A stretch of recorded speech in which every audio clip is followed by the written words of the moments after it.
Good afternoon, ladies and gentlemen, and welcome to the Easy Sports Podcast. This is E-Man speaking, and I'm here to bring you the Kansas City segment of our podcast. Earlier last week, I brought you the Tampa Bay numbers and why Tampa Bay has been able to get to the Super Bowl. This week, I am, last but not least, bringing you the Kansas City Chiefs, the reigning Super Bowl champions. Kansas City's been the most explosive offense in the league this year. Their offense is actually even better than it was last year. In two of the four categories, they are ranked number one, whereas that in rushing that is the only category outside of passing that they are not number one. But they are top. They're 16th in running at averaging 112 yards a carry. 112 yards a game with Darrell Williams, and most of that came down to Clyde Solaire from LSU. It was a great pickup for them, knowing that Damian Williams was going to opt out this season. So they went out and got another running back, which was much needed. And if he will be the difference maker in the running game, in the running attack going forward for Kansas City. So looking at the offensive numbers, Kansas City averages 29.6 points per game, which is sixth in the league. Tampa has them beat on that category, averaging 30.8 points per game, and they're third. But outside of that, 415 yards passing per game. 415 total yards per game, 303 passing yards per game, which is first. Tampa is only right behind them in passing yards per game at 289 yards per game passing.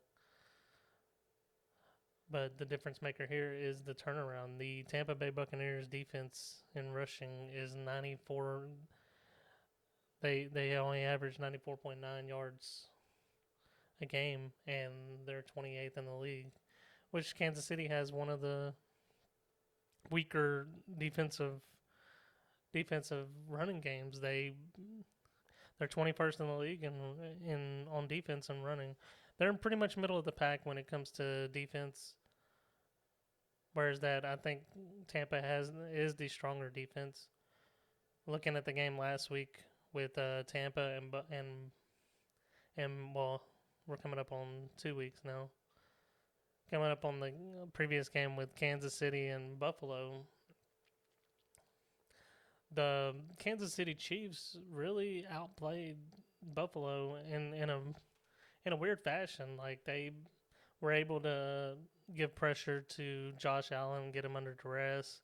They played a lot of man in this game, which if you would have told me that Kansas City was going to play man most of the game, I would have asked how many points did Buffalo win by because of all those weapons. But they held them in check really well. They outgained them, outscored them, and as far as the possession goes, they were neck and neck for a while, but ultimately they won the time of possession too. So without further ado, Buffalo had 363 total yards in this game. Josh Allen was 28 of 48, 287 yards, 2 touchdowns, 1 interception. He was sacked 4 times, 53-yard loss on those sacks. He was averaging 6 yards per pass, and his leading receiver is Cole Beasley, 7 catches, 88 yards, which he's been playing hurt all year pretty much. Their leading rusher was Josh Allen as well. A lot of this was just being pushed out of the pocket, not just a typical call where you're handing the ball off, or he was just sprinting, running for his life basically. He was 7 of 88. He averaged 12 yards per carry, and the rest of his team averaged 3.7 yards per carry. They did have that one pick in the red zone in Kansas City. Kansas City went down 11 plays, 58-yard drive to score. And Buffalo was 2 of 5 in the red zone. Their time of possession was 28 minutes, 51 seconds.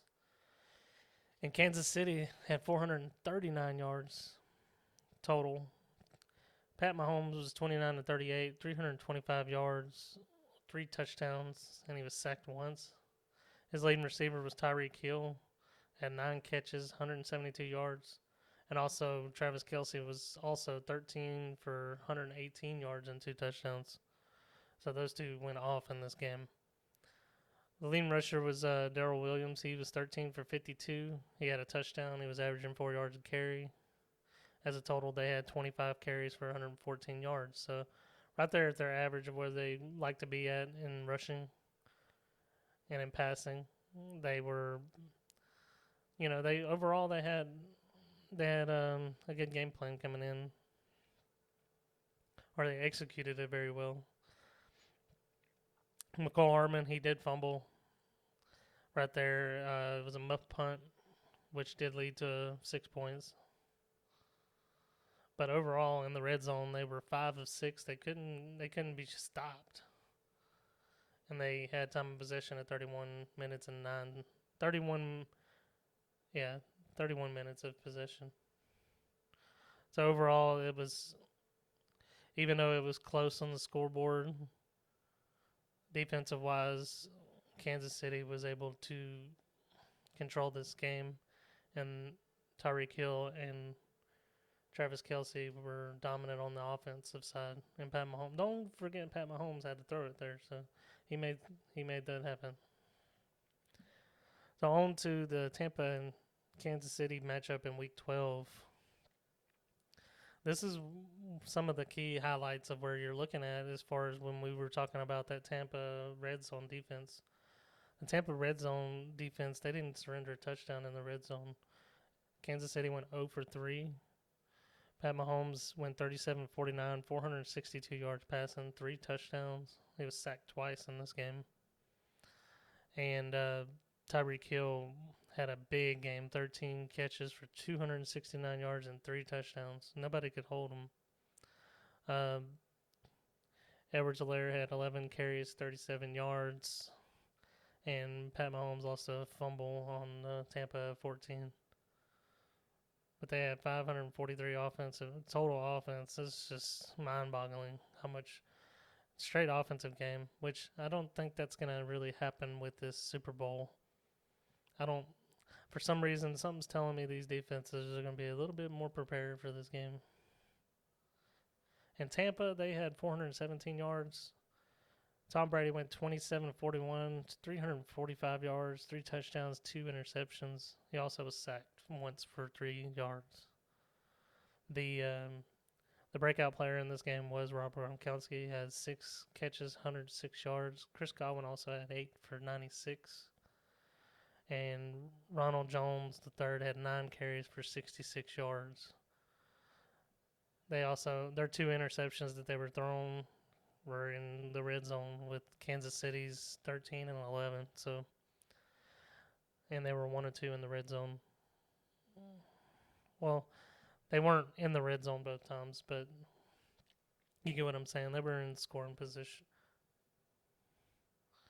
And Kansas City absolutely dominated the time of possession. 36 minutes of possession here. So if Brady's going to want to win this game, he's going to have to take care of the football. He can't afford to throw these interceptions. He's got to take care of the football, and they have to get down and score instead of throwing these picks. Kansas City's side, they have to be efficient in the red zone. They can't settle. Neither team can afford to settle for field goals in this game. And I'd like to see how Kansas City plans to how each team plans to shut down their playmakers in this game. So it is going to be an interesting game. I've given you all the stats. But, the playoffs can be a bit of a different team coming forward. And I like so far what I've seen out of Kansas City. They are my pick to win the Super Bowl and repeat. And that's just simply because of how good their offense is and the balance on their defense, and they can match up with their man to man with their receivers. They've done it with Buffalo, and this team looked like they were very underrated. They were 14-2 in the regular season. Most people written them off. They were like, "Oh no, they're one and done." But they actually, I mean, their defense may not be as good as this last Super Bowl run, but their offense is better. They lost a little bit on defense, but they've gained a lot more. They've gotten a little bit better on offense. So I don't know. It's going to make for a great Super Bowl this year. Hope everybody enjoys it, and I hope everybody enjoyed this segment. I will catch up with you guys later. Thank you for watching.